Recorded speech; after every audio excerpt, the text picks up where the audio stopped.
I started this class with an idealistic view of education. I knew that urban schools had a certain reputation, but I was hopeful and optimistic. My placement will be at Gratz Prep Middle School. I will be working with 7th and 8th grade. I'm nervous, I guess, but education is the great equalizer. However, my first day at the schools was an eye-opening experience. My warm moment of the day would be getting assigned to a social justice class, which I'm really passionate about, and my cool moment of the day would be pretty much everything else. I tried to laugh it off at cluster, but the classes were out of control all day. The students did not learn a single thing. My teacher gave me no direction whatsoever. She didn't even tell me where to sit. It was pretty discouraging. I wonder if she was tired. I wonder if she was burnt out.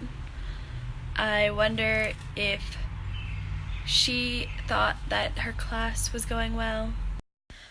PD at Molina Lower today was mostly just manual labor, to be honest.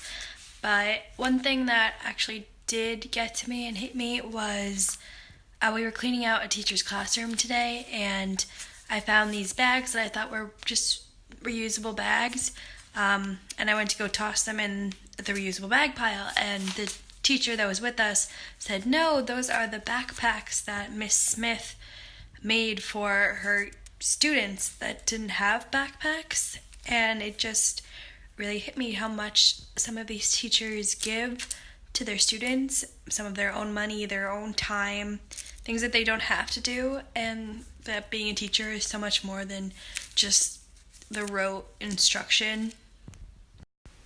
If this is how the education system works in Philadelphia, then it's more evident than ever that the education received by students is not equal, and it is entirely dependent on things such as your socioeconomic status, your race, your gender, where you were born.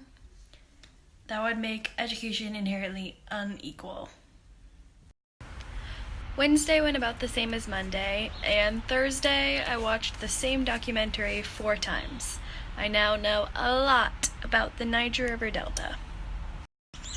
However, on Friday, my teacher did not come to class until noon, so with 2 minutes before the bell, I was asked to teach the class. I had a very different experience today. The teacher that was supposed to bring substitute plans did not bring any substitute plans, so they asked if I could teach the class. So 2 minutes before the bell, they asked if I could teach the class, and I had to make up a lesson in about 2 minutes. I think it actually went pretty well. I will add in my lesson plan. I took a picture of it, and the first one, to be honest, was what didn't go amazing. I tried to teach a lesson, but it was just really hard to control that many students, and I had a hard time with it. The second one went a little bit better. There was a teacher there who was able to help me. Mr. Perry told me that in his experience working in an urban school, he feels that a lot of the time you spend trying to control the students, and you don't really get to spend enough time on the curriculum. By now, I had seen my dream of education as the great equalizer thoroughly disrupted. 24 of the 120 7th graders failed all of their classes except gym. All of the 24 were African Americans. The girls experienced benign neglect as the teachers were more focused on the boisterous males in the room. There were simply too many students with IEPs for the teachers to address in a general education classroom. Miss Cash's classroom had 16 out of 32 students with IEPs.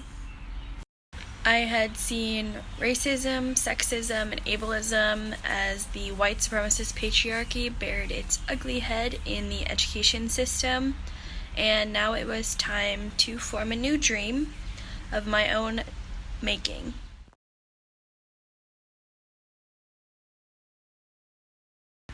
I endeavored to create a new dream that would not be idealistic or borrowed, but would draw from my experiences in the classroom and what I hope my future classroom will look like.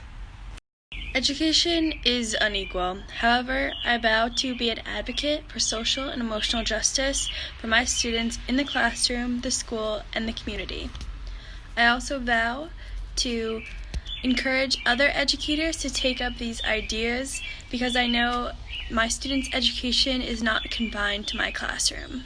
I vow to see students as spirits stewarding souls and, to the best of my ability, without judgment or assumptions. I vow to show up every day, not just physically, but mentally, to be ready to teach, to be ready to make sure that you are learning, and to be doing my best every single day in the classroom. As a social studies teacher, I vow to show an honest representation of history, not just the version that the white supremacist patriarchy wants you to learn.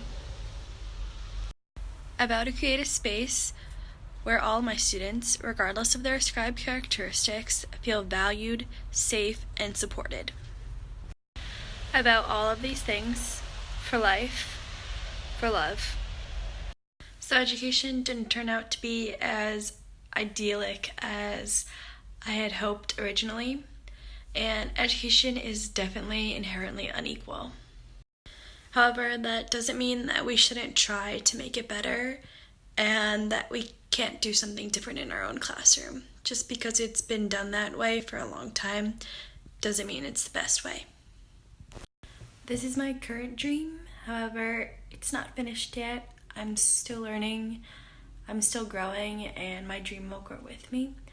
So it'll keep changing as I experience more.